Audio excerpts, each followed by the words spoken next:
오늘 우리에게 주시는 하나님의 말씀은 출애굽기 10장 1절에서 11절의 말씀입니다.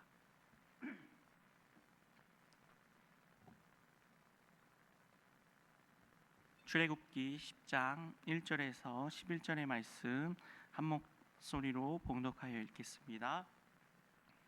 여호와께서 모세에게 이르시되 바로에게로 들어가라. 내가 그의 마음과 그의 신하들의 마음을 완강하게 함은 나의 표징을 그들 중에 보이기 위함이며 내가 내게 일들을 곧 내가 그들 가운데에서 행한 표징을 내 아들과 내 자손의 귀에 전하기 위함이라. 너희는 내가 여호와인 줄을 알리라. 모세와 아론이 바로에게 들어가서 그에게 이르되 히브리 사람의 하나님 여호와께서 말씀하시기를 내가 어느 때까지 내 앞에 겸비하지 아니하겠느냐. 내 백성을 보내라. 그들이 나를 섬길 것이라. 내가 만일 내 백성 보내기를 거절하면 내일 내가 메뚜기를 내 경내에 들어가게 하리니 메뚜기가 지면을 덮어서 사람이 땅을 벌 수 없을 것이라. 메뚜기가 내게 남은 것을 그것 곧 우박을 면하고 남은 것을 먹으며 너희를 위하여 들에서 자라나는 모든 나무를 먹을 것이며 또 내 집과 내 모든 신하의 집들과 모든 애굽 사람의 집에 가득하리니 이는 내 아버지와 내 조상이 이 땅에 있었던 그날로부터 오늘까지 보지 못하였던 것이니라 하셨다 하고 돌이켜 바로에게서 나오니 바로의 신하들이 그에게 말하되 어느 때까지 이 사람이 우리의 함정이 되리이까. 그 사람들을 보내어 그들의 하나님 여호와를 섬기게 하소서. 왕은 아직도 애굽이 망한 줄을 알지 못하시나이까 하고 모세와 아론을 바로에게로 다시 데려오니 바로가 그들에게 이르되 가서 너희의 하나님 여호와를 섬기라. 갈 자는 누구냐. 모세가 이르되 우리가 여호와 앞에 절기를 지킬 것인즉 우리가 남녀노소와 양과 소를 데리고 가겠나이다. 바로가 그들에게 이르되 내가 너희와 너희의 어린 아이들을 보내면 여호와가 너희와 함께 함과 같으니라. 보라, 그것이 너희에게는 나쁜 것이니라. 그렇게 하지 말고 너희 장정만 가서 여호와를 섬기라. 이것이 너희가 구하는 바니라. 이에 그들이 바로 앞에 쫓겨나니라. 아멘. 오늘 말씀의 제목은 내가 여호와인 줄 알리라 라는 제목으로 말씀을 나눕니다. 오늘 하나님의 재앙이 애굽과 바로에게 계속해서 임하게 됩니다. 이 재앙이 이제 여덟 번째 메뚜기가 땅을 덮는 재앙으로 접어들게 되는데요. 중요한 것은 이제 그 재앙이 접어들기에 앞서서 하나님께서 모세에게 이 재앙의 의미가 무엇인지에 대해서 다시 한번 알려주십니다. 그리고 또 이 재앙을 받는 바로의 신하들이 이제 하나님에 대해서 또 하나님이 하시는 일들에 대해서 이제 인식하게 되고 바로 알게 되고 이제 자신들이 망하게 되었다. 이제 그래서 그들을 풀어줄 때가 되었다라는 것을 이야기하게 됩니다.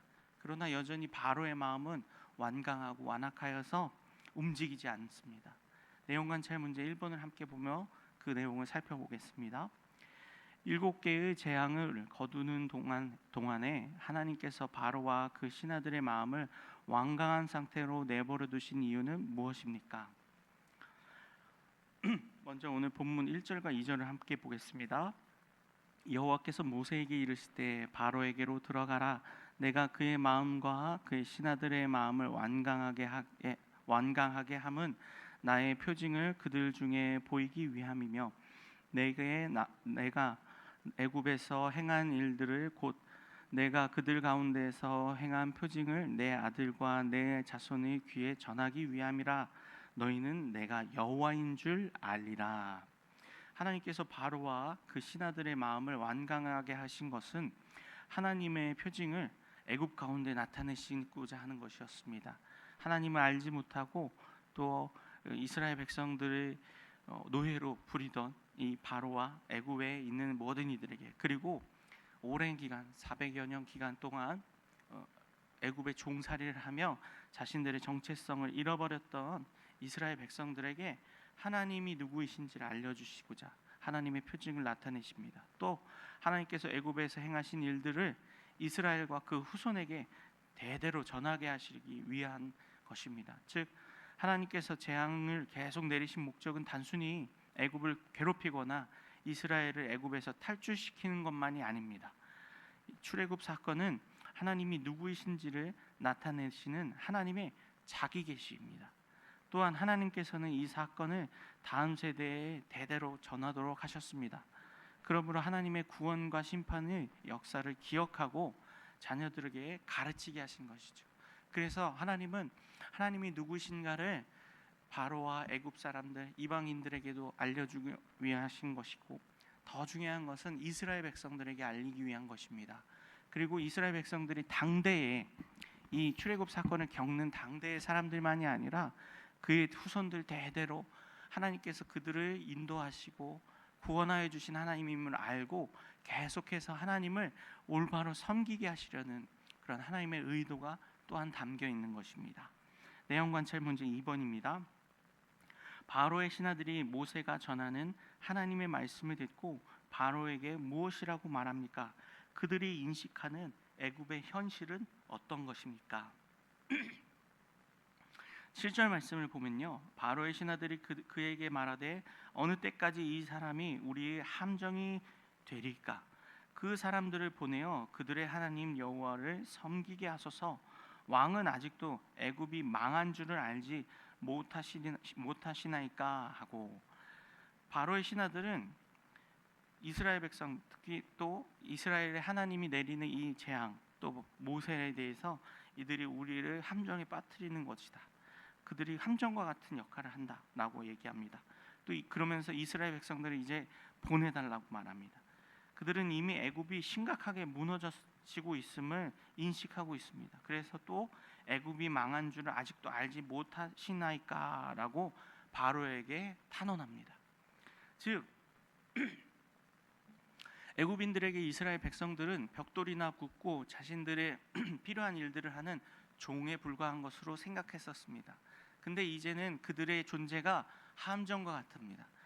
자신들에게 유익이 되고 도움이 되는 존재들이다라고 생각했지만 오히려 그들의 존재로 인해서 애굽이 망하고 있다, 우리가 죽게 생겼다라는 것을 인식하게 된 것이죠. 재앙을 경험하면서 바로의 신하들은 현실을 인정하기 시작했습니다. 그들은 더 이상 이것을 단순한 우연이나 자연 현상으로 보지 않았습니다. 계속되는 재앙을 통해 애굽이 하나님의 심판 아래에 있다는 사실을 어느 정도 깨닫게 된 것입니다. 신하들은 현실을 어느 정도 깨달았지만 왕인 바로는 여전히 완고했다는 사실입니다. 이를 통해 죄의 완고함이 얼마나 무서운지를 볼 수 있습니다.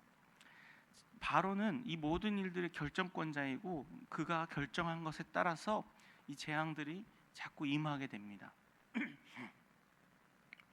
지난 시간에 어제 보았던 것처럼요, 우박이 내리는 것에서도요, 처음에 우박이 내릴 때는 자신이 잘못했다, 이 우박을 걷어달라 모세에게 바로가 부탁했었습니다. 그러다가 우박이 그치니까 또 마음이 완고해져서 그들을 보내지 않고 약속을 지키지 않았습니다. 계속되는 이런 재앙에는 어제 보았던 것처럼 바로의 완고함이 있습니다. 그가 하나님을 온전히 경외하지 않고 인정하지 않았던 것이죠. 그냥 하나님이 능력이 있구나 이렇게 생각했지, 하나님의 주권자이심을, 하나님이 이 애굽 땅에서조차도 주권자이시고 온 세계와 열방 가운데 하나님 되심을 인정하지 않았기 때문입니다. 그리고 그렇게 인정하지 않으면요, 아무리 신하들의 이런 탄원을 들어도 마음에 요동치지 않습니다. 움직이지 않습니다. 왜냐하면 자신이 잘못된 결정을 내리고 자신의 인식이 잘못되었다는 것을 인정하고 자신이 죄인이라는 것을, 자신이 부족하다는 것을 인정해야만 이 이스라엘 백성들을 풀어줄 수가 있는데, 바로는 이때까지 모든 애굽의 백성들과 신하들에게 신으로 추앙받던 자입니다.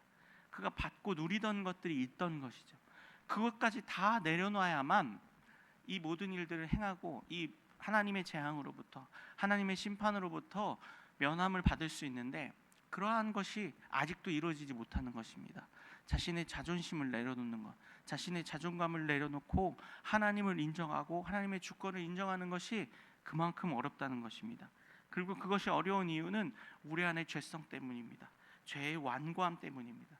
그래서요, 우리는 이 죄의 문제들을 우리 내 마음속에 하나님을 인정하지 않고 하나님께 모든 주권을 내어 맡기지 않는 이 마음을 하나님께 드리는 것이 가장 중요할 것입니다.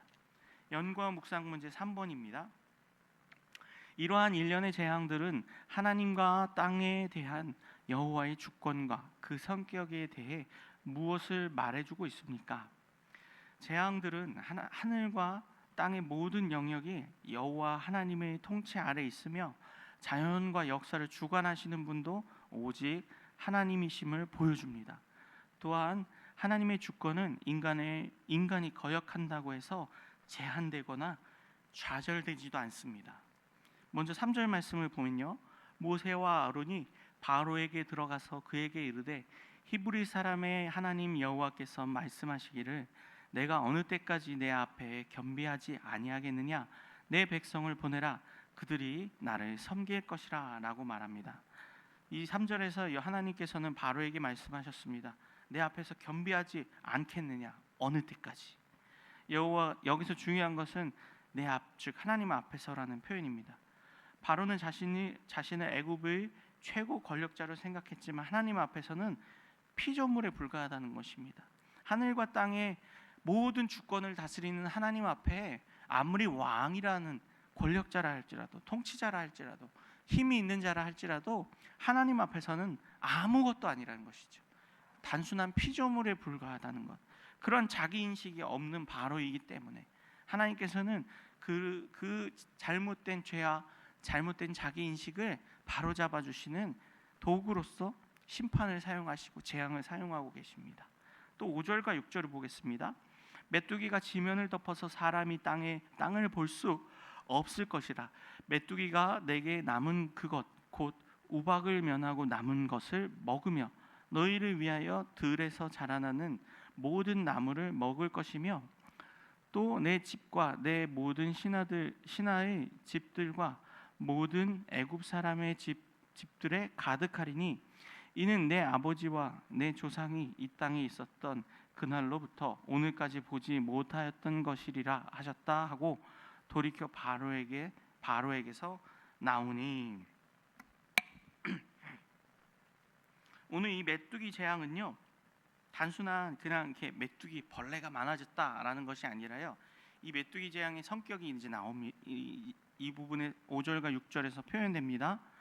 이 자연 현상 속에서 그 우박으로 인해서 밭에 있던 모든 작물들이 피해를 입고 사람들이 피해를 입었습니다.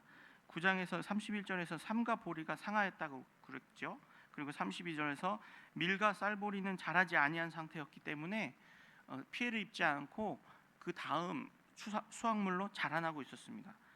우박으로 인해서 삼과 보리가 이렇게 다 피해를 입고 먹을 것이 없었지만 하나님께서는 여지를 남겨두셨었습니다. 그래서 밀과 쌀보리는 자라날 수 있게, 그래서 애굽 사람들이 아주 먹을 것이 사라지지 않도록 남겨두셨습니다. 근데 이번에 이 메뚜기를 보냄으로 인해서 그 남아있는 이제 그리고 자라나고 있는 밀과 쌀보리가 이제 싹 다 이 메뚜기에게 먹히게 됩니다. 즉 이들이 먹고 사는 문제를 하나님께서 쥐고 계시다는 것을 또한 보여주는 것이죠. 이 메뚜기 재앙은 단순히 메뚜기가 많아서 발생하는 자연현상이 아닙니다. 하나님께서 바람을 명하셔서 메뚜기를 보내시고 또 그 메뚜기의 범위와 영향력을 통제하십니다. 왜냐하면 고센 땅에는 이 메뚜기들이 가지 않기 때문이죠. 따라서 이 사건은 자연은 하나님께 속해 있으며 또 역사는 하나님의 통치 아래 있으며 또 왕의 권세도 하나님의 주권 아래 있다는 것을 보여줍니다. 인간이 하나님의 뜻을 거역해도 하나님의 계획은 실패하지 않습니다. 우리가 이처럼 하늘과 땅에 대한 여호와의 주권, 하나님이 내리시는 재앙들을 통해서 하나님의 온전한 하나님이심을, 우리의 삶을 주관하시며 자연도 역사도 또 시대를 다스리는 권세도 다 하나님의 주권 아래 있다는 것을 깨닫게 됩니다. 오늘을 사는 우리에게도 마찬가지입니다. 오늘 우리가 살아가는데 우리는 우리의 주권이 어디에 있다고 생각하십니까? 내 삶에, 내 몸을, 또 내 하는 일들과 행동들의 주권이 나에게 있다고 우리는 생각합니다. 내가 결정하고 내가 모든 일들을 행하기 때문이죠. 그러나 이 모든 주권도 하나님이 허용하시기 때문입니다. 우리가 살아가는데 내가 무언가를 결정하고 그 결정대로 행하고 그 결정의 결과물들을 받는 것이, 내가 그렇게 열심히 살고 또 내가 뭔가를 결정하고 고민해서 이것이 이렇게 이루어졌어 라고 생각할 수 있습니다. 근데요, 그것은 하나님께서 허용하여 주시기 때문에 내가 무언가 결정할 수 있도록 우리의 자유의지를, 우리의 의견을 존중하여 주시기 때문인 것이죠. 근데 필요할 때는 하나님께서 우리의 의지도 꺾으실 수 있습니다. 우리의 생각이나 내가 원하는 그런 것들도 하나님께서 막으실 수 있습니다. 그때 우리는 하나님의 주권을 깨달아 알아야 하는데 하나님을 원망합니다. 또는 하나님에 대한 믿음을 철회합니다. 이렇게 내 마음대로 못 살게 하시는, 나에게 고난을 주시거나 내가 하는 일들이 안 되게 하시는데, 또 나와 거치는 일들이 이렇게 일어나는데 이런 하나님이라면 난 안 믿을래, 이러면서 우리가 그 하나님의 주권을 인정하는 게 아니라 하나님에 대한 믿음을 철회하고 오히려 내 주권을 더 주장하려고 하는 것이죠. 바로와 같은 마음입니다. 하나님께서 우리의 삶을 막으실 때도 있습니다. 또는 내가 원하는 대로 되지 못하게 하실 때도 있습니다. 그때도 우리는 그 모든 일들 속에 주권이 하나님께 있다는 것을 인정해야 합니다. 다만 하나님께서 우리를 허용하여 주시고 내가 원하는 대로 살아갈 수 있도록 인도해 주셨기 때문에, 보호해 주셨기 때문에 그러한 삶을 살아갈 수 있었다는 것이죠. 그래서 우리는요, 우리 인생 속에서도 하나님의 주권을 발견할 수 있어야 합니다. 오늘 하루를 살아내는 인생 속에서도, 오늘 새날을 맞이하고 또 우리 일터로 또 우리의 삶의 자리로 들어가는데, 그곳에서 우리가 발견해야 될 것은 오늘도 여전히 하나님이 나의 인생을 주관하고 계시는구나. 오늘 아침에 눈을 뜨고 이 예배당으로 나와 예배드리고 큐티의 자리로 나와 큐티하실 때에 어떤 마음으로 나오셨습니까? 오늘도 하나님이 내게 복을 주셔서, 나의 주권자 되신 하나님께서 오늘도 은혜를 주셔서 내가 이렇게 하나님 말씀 앞으로 나아갈 수 있구나 라는 것을 깨닫고 그 하나님의 주권을 인정하며 감사하는 우리가 되어야 할 것입니다. 기뻐하고 그 하나님을 즐거워하는 우리가 되어야 할 것입니다. 느낀 점 4번입니다. 당시 여러 자연신들에 의해 자연계가 통치되고 있다고 생각하던 애굽인들에게 이러한 재앙들은 어떠한 의미로 다가왔을까요? 애굽인들에게 재앙은 자신들이 의지하던 신들과 애굽의 권력이 실제로는 아무것도 아니며 여호와께서 자연과 역사를 다스리시는 참된 하나님이심을 드러내는 사건으로 받아들여졌을 것입니다. 우리가 참조해 볼 만한 말씀이요, 출애굽기 5장 2절을 보면요, 바로가 이르되 여호와가 누구이기에 내가 그의 목소리를 듣고 이스라엘을 보내겠느냐? 나는 여호와를 알지 못하니 이스라엘을 보내지 아니하리라 라고, 바로가 처음 모세가 찾아와 이스라엘 백성들을 풀어주라, 도와주라, 하나님께서 명령하셨다 라는 말을 전했을 때 반응입니다. 바로의 문제는요, 단순히 하나님의 명령을 거부하는 것이 아니라 여호와가 누구냐라는 이 말 속에서 드러나는 것처럼 하나님에 대해서 알지 못하였다는 것입니다. 말씀드린 것처럼 하나님이 이 세상의 주권자이고 통치자이시며 하나님이 창조주이심을 알지 못하였다는 것입니다. 그렇습니다. 세상의 많은 사람들은요, 하나님이 어떤 하나님이신지 누구이신지를 모릅니다. 하나님이 모든 세계 만물을 창조하신 창조자이고 우리는 피조물에 불과하다는 것이죠. 그래서 모든 일들의 주권이 하나님에게 있다는 것을 알지 못하고 깨닫지 못하니까 하나님을 인정하지도 않습니다. 이러한 일들을 하나님께서는 재앙이라는 방법을 통하여서, 도구를 통하여서 깨닫게 하시고 경험시켜 주시는 것입니다. 그리고 감사한 것은 이스라엘 백성들은 이 재앙을 직접 당하지 않습니다. 오히려 이 애굽 백성들이 당하는 모습을 눈으로 보게 하십니다. 귀로 듣게 하십니다. 그로 말미암아 자신들은 이 재앙으로부터 배제되었습니다. 그 건진받아 되었습니다. 예외가 되었다는 것이죠. 그러한 은혜를 누림으로 인해서 이스라엘 백성들이 하나님이 하나님 되심을 깨닫게 하시는 것입니다. 그리고 그 하나님을 대대로 기억하게 하시는 것입니다. 그리고 그것을 알지 못하는 애굽인들에게는 이 재앙을 피부로 경험함을 통하여서 하나님이 참 하나님이심을, 그리고 그 하나님이 우리를 다스리고 계신다는 것을, 자연 모든 만물의 참된 주권자가 하나님이시라는 것을 깨닫고 그 하나님 앞에 경배하며 무릎 꿇고 그 하나님을 경외하는 하나님의 백성으로 돌아오게 하시는 하나님의 방법임을 깨닫게 하시는 것입니다.